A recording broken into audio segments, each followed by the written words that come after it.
The south of Italy, 9th century BC. Considered by the ancients to be a paradise on earth, southern Italy was the theater for an event that was destined to change the history of Western civilization. It all began here, at the Delphi Sanctuary in Greece. In a cave at the foot of Mount Parnassus, a group of citizens arrived from the island of Euboea, off the coast of Athens. They had left their homeland in search of more fertile lands to colonize. But why come here? What did they hope to find at Delphi? Was it a blessing from the god, Apollo? Apollo had both positive and negative sides, a strange, difficult, and sometimes dangerous god. But they needed his help. They were about to brave an uncharted and stormy sea that they hoped led to the Promised Land, which, for the Greeks of 2,000 years ago, was called Italy.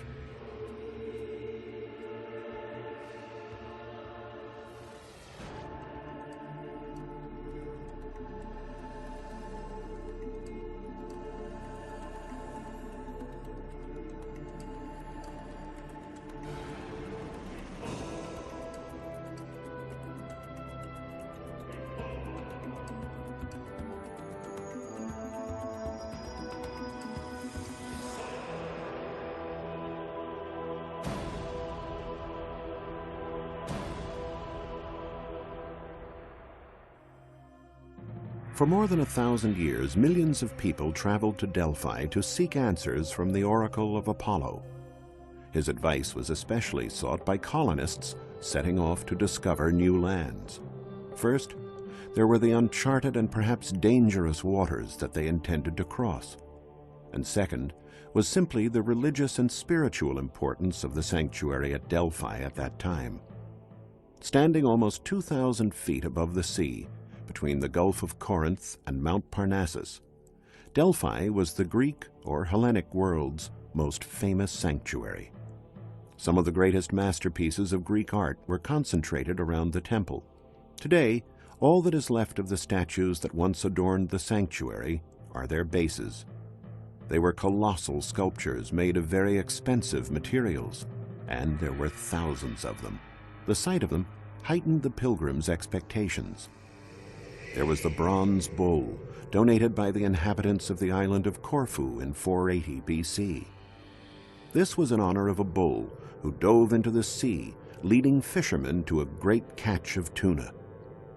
And the splendid bronze copy of the celebrated Trojan horse, donated by the inhabitants of Argos in thanks for the spoils of war from a victory over the Spartans.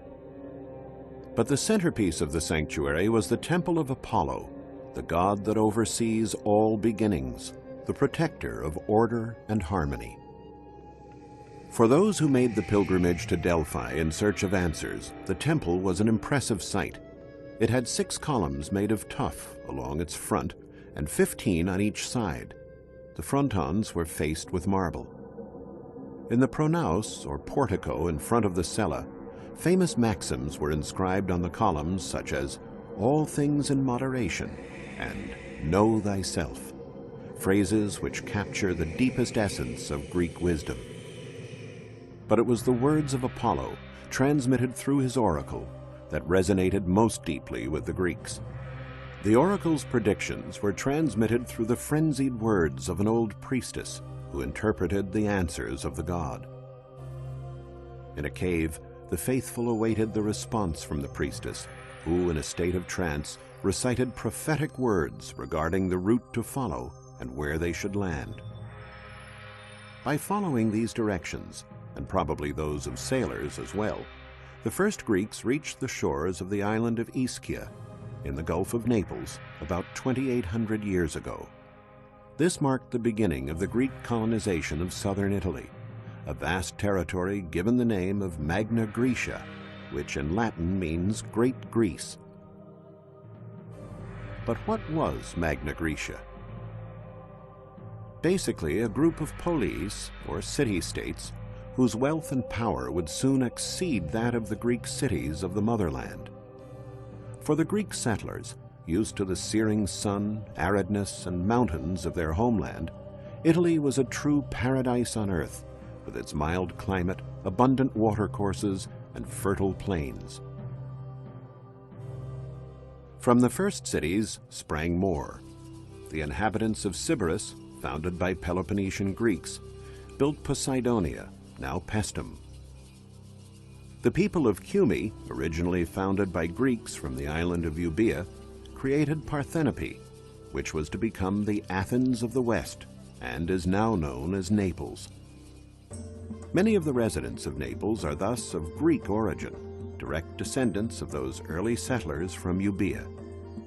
Naples is the commercial and cultural heart of the Mezzogiorno, Italy's south, the promised land of the ancient Greeks.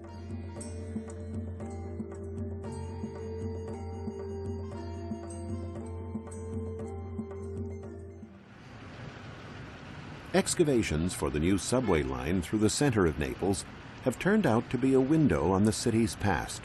Work in such sites as Piazza Municipio has uncovered not only the old Aragonese walls, but also provided a chance to view a much deeper cross-section of the city's historical layers.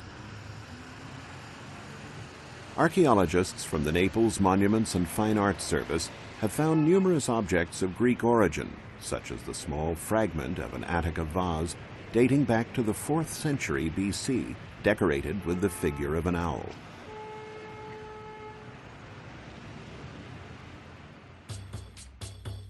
Naples remained a Greek city for many centuries, even during the domain of the Roman Empire. The Romans were fascinated by Greek culture, and for them Naples represented Greece, only 120 miles from their home, an open door to the allure and refinement of the Orient. Along the hills of Posillipo, a name taken from the Greek Posilipon, meaning the place where one's troubles end and rest can be found, the wealthy Romans built dozens of beautiful villas. Wanting to blend in, the Romans were happy to exchange their togas for the Greek pallium, to converse in Greek, listen to Greek music, and commission copies of Greek works of art. But Naples was not just a tourist attraction, a sort of amusement park for the Romans. The city was a capital of culture in its own right, where one could be born, live, and die in the manner of the Greeks, as Virgil liked to say. And it was here in Naples that the great author of epics wrote the Aeneid. Reproductions of masterpieces of Greek sculpture were much sought after, a big business at the time.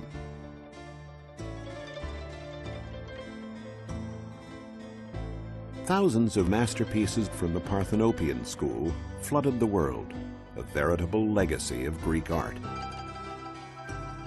The rich Romans paid, and paid quite well, to have imitations of famous works of art grace their villas and gardens.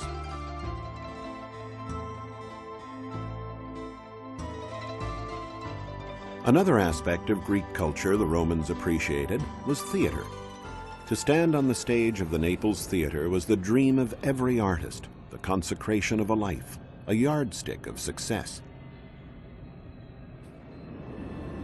The ruins of the Naples Theater have been found buried under later constructions. If you go down into the basements of private residences now standing on the spot, you can discover what remains of the theater, made famous partly because it was the site of an exceptional premiere appearance. The Emperor Nero himself made his debut as a poet in this theater. Nero loved both poetry and music, and performed many times on this stage before an audience whom he spoke with in Greek.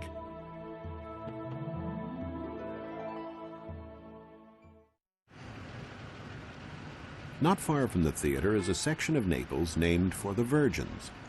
Here, hidden behind this door, several yards underground, is a veritable treasure, a Greek hypogeum from the 3rd century BC. Hypogea were large subterranean chambers having the dual function of being a burial ground and a sanctuary. It was in the hypogea, for example, where ceremonies were held dedicated to the oriental god Mithra, who was worshipped widely in Naples. This well-preserved one, the Crystallini Hypogeum, was built outside the city walls in an area that in ancient times was nothing but forests and fields. Everything here evokes Naples' ancient past, even though it is quite probable that the bones and skulls date back only to the 17th century, the period of the Great Plague during the Spanish rule. The discovery of the chamber only 100 years ago amazed archaeologists with its finely conserved state. There are votive edicula and delicately frescoed walls with figures still glowing in bright colors, and funerary urns for the mortal remains of the deceased. But what is perhaps most striking are the touching farewells to the departed, written in Greek on the walls. Here a father addressed his daughter, Aristogoras, with touching simplicity. "Goodbye, my beloved daughter."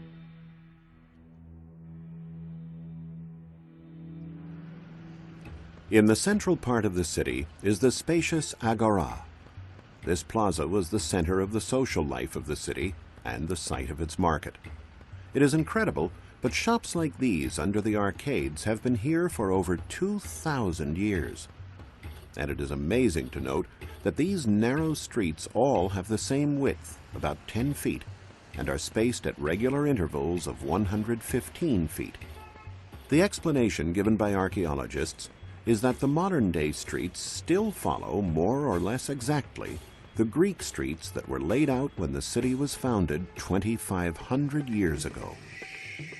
An example is the present-day Via Tribunali, which follows one of the two principal axes of the Greek city, and is one of the few broad avenues in Naples. The Agora is also famous for its magnificent temples. The Church of San Paolo Maggiore is the classic example of a Christian edifice standing on the ruins of a pagan temple. The ancient temple was dedicated to the Dioscuri, Zeus's twin sons, who were doomed to live and die on alternating days. Only these two beautiful Corinthian columns remain. But when it was new, the temple existed on a grandiose scale. We can once again view the great temple as it appeared almost 2,000 years ago. Thanks to a Greek inscription found nearby, it turns out that the temple was restored in the 1st century AD during the reign of the Emperor Tiberius, at the expense of two rich liberti, freed slaves who had become administrators of the imperial family's wealth.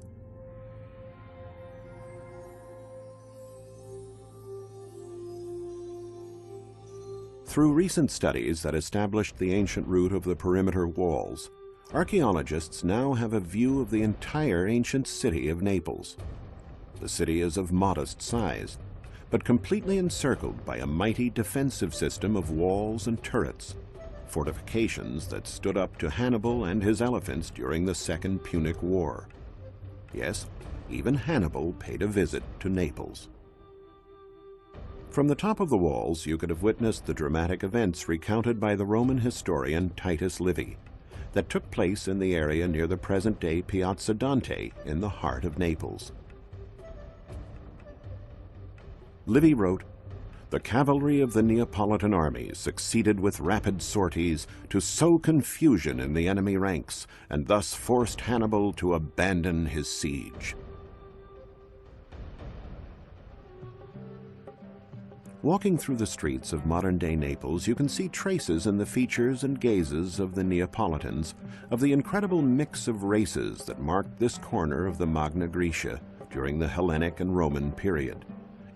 Egyptians, Romans, Italians, Illyrians, and Africans were all accepted within the city walls into the community founded by the Greeks, an exemplary demonstration of tolerance. Naples was only one of many Greek cities in Italy. Paestum, 60 miles to the south, was the location of a very important Greek sanctuary.